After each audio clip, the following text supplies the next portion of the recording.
Hi, I wanted to talk today about another communication dynamic that I've learned in my marriage, um, and it has to do with viewing life in terms of patterns or viewing life in terms of opportunities. For some background on this, I think there was a teaching that I heard from Arthur. This was a number of years ago, and it had to do with the state of Texas, which is a profit state, and the state of Louisiana, which is a giver state, and sort of the relationship between those states.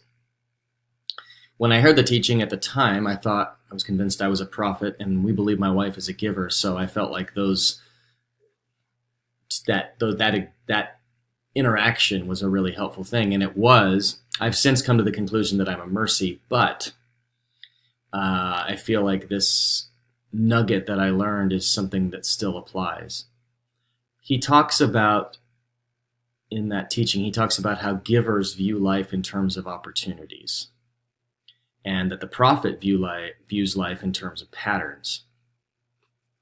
And extending that a little bit, I think that some of the gifts tend to view life in terms of patterns. I don't know if that's a mercy trait or just for me, but I tend to view life in terms of patterns. So when I'm confronting a new situation, I will look to the past, I will evaluate the data.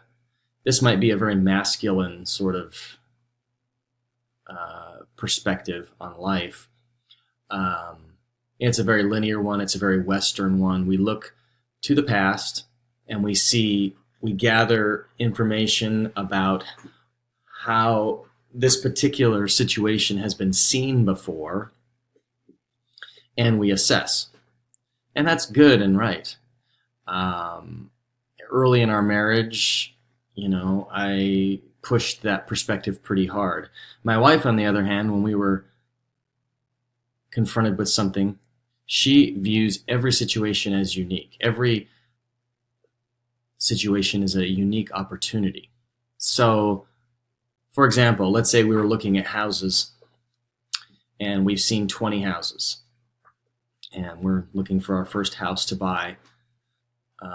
I begin to get a sense as we're looking of, okay, this is how it goes. We're looking at the price. We're looking at the value that we're getting for the house, all of the human metrics that I can think of. We get to a particular house. There's nothing particularly special that I can see about it, but there's something about that particular one.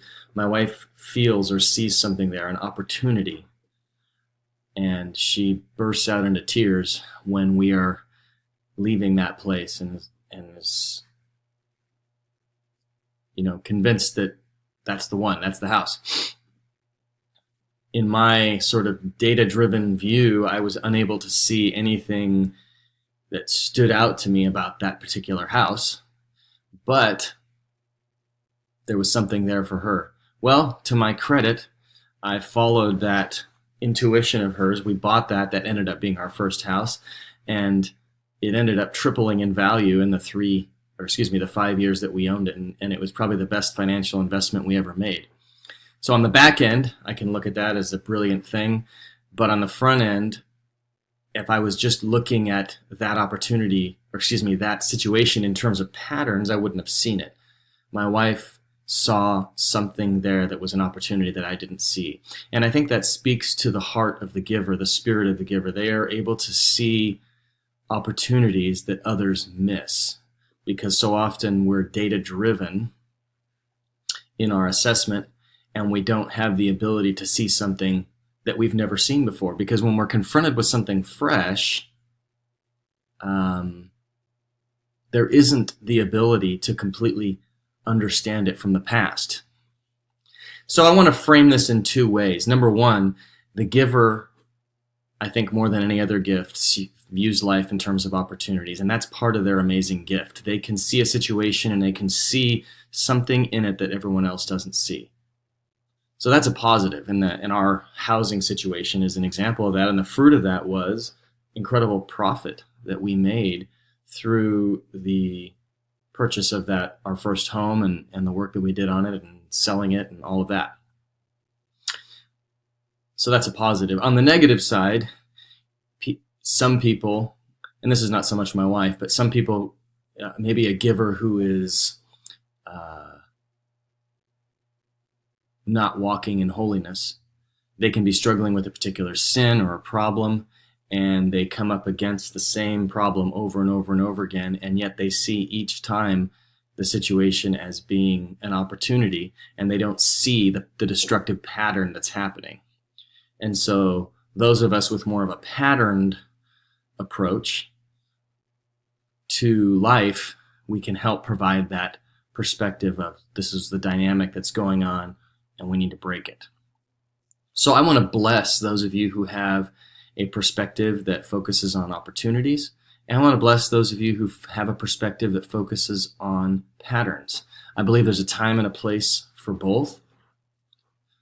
I remember Jack Hayford, the pastor of Church on the Way in Southern California, said one time, he said, some Christians think that all problems relate to disciplines and biblical principles, and some Christians believe all problems relate to demons. And he said, the problem is they're right. They're both right about half the time.